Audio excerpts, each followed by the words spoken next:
When we come upon anniversaries like that which our diocese is celebrating this weekend, its bicentennial, it's easy to think of history of peoples, organizations, institutions, and things as a stagnant story of past events. But in reality, of course, history is a flow of time and events, and each and every single one of us is indeed a piece of history.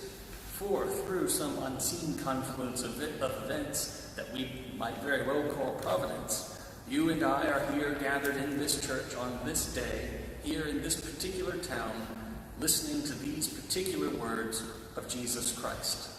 This is a confluence of events that began well over thousands of years ago, when God first revealed his truth through his prophets to his holy people, and then was consummated when his truth came into the world in the person of Jesus Christ.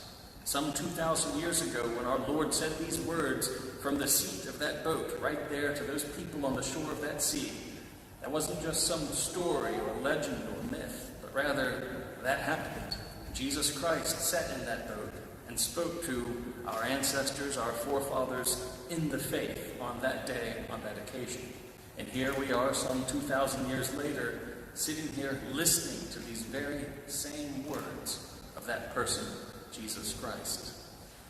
It's not coincidence, it's not accident, but rather it is providential time that is the story of humanity having been made by God. It is, and so we realize that again, it isn't just the past. We see where we are headed. So history to us isn't just some stale academic exercise, but rather it's an act of devotion and love. It is going back and remembering what Jesus said to us, remembering what Christ did for us. And indeed, that happens in every single Mass, when through that confluence of events that is providence gathers us here in a church as God's holy people to commemorate, to remember, to memorialize, to again be present to that saving act of Jesus Christ on the cross. For again, in every single Mass, the sacrifice of Calvary isn't just replayed or replicated or reproduced or reenacted, but rather it is represented. It is made present to us here and now, and not in the sense of we gather around the altar.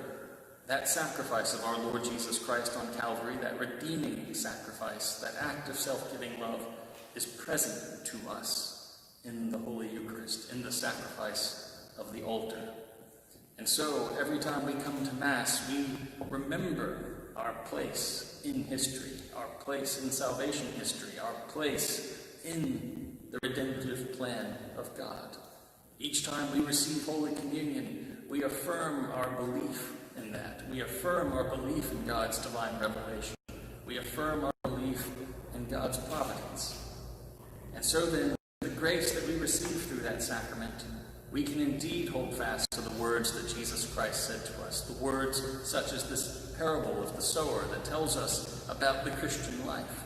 For if we think of all these different instances of these types of Christians that are described in this parable, the ones who are just indifferent in their response to the words of God, therefore have it snatched away by the devil. We've all been in those situations. Each of these categories can, in a sense, describe many of the difficulties of the Christian life, or those times when the anxiety of what's going on in the world threatens to choke out our faith. We see in this the challenges of holding to those words of our Lord Jesus Christ that are scattered among us, so freely given, so freely spread all around for all people to receive and avail themselves of. And if we consider this parable in the history of our diocese, in the history of ourselves, in the history of our own families, we realize that somewhere along the line in the last 100 years, last 1,000 years, however long it might have been, someone before us received these very words, heard this very parable, listened to the gospel of Jesus Christ proclaimed to them, and affirmed it, and said yes, and handed it on to those who came after them. That person proved to have been rich soil in which this word could bear good fruit. whether it was a grandparent, whether it was a 20th generation grandparent, somebody along the way said yes to the words of life and handed them down to us. And so then, as we take in this grand scheme of history, we realize our place in it is to do the same, is to hear these words of life and hold fast to them.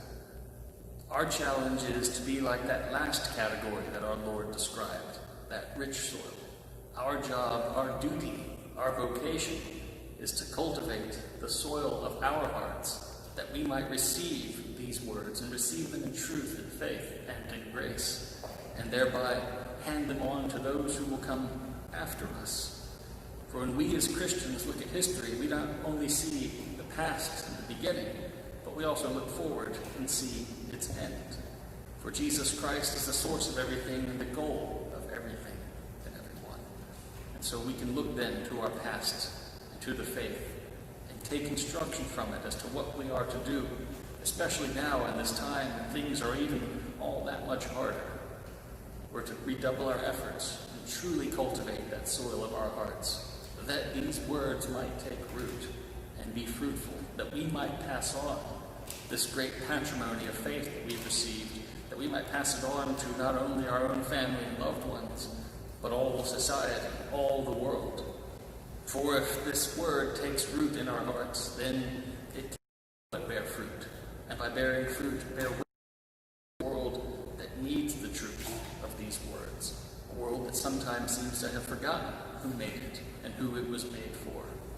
And so our duty as Christians in this time, in this place, in this very moment, in our lifetimes, our vocation is to receive these words of truth, let them blossom within us, and pass them to all that we might meet, to proclaim our Lord Jesus Christ, to let these words sink in, that we can shine like stars in the heavens, as our motto references, that we might truly bear witness to Jesus Christ and therefore bear fruit for him on this earth, so that when the time comes for him to take the harvest, it will be bountiful.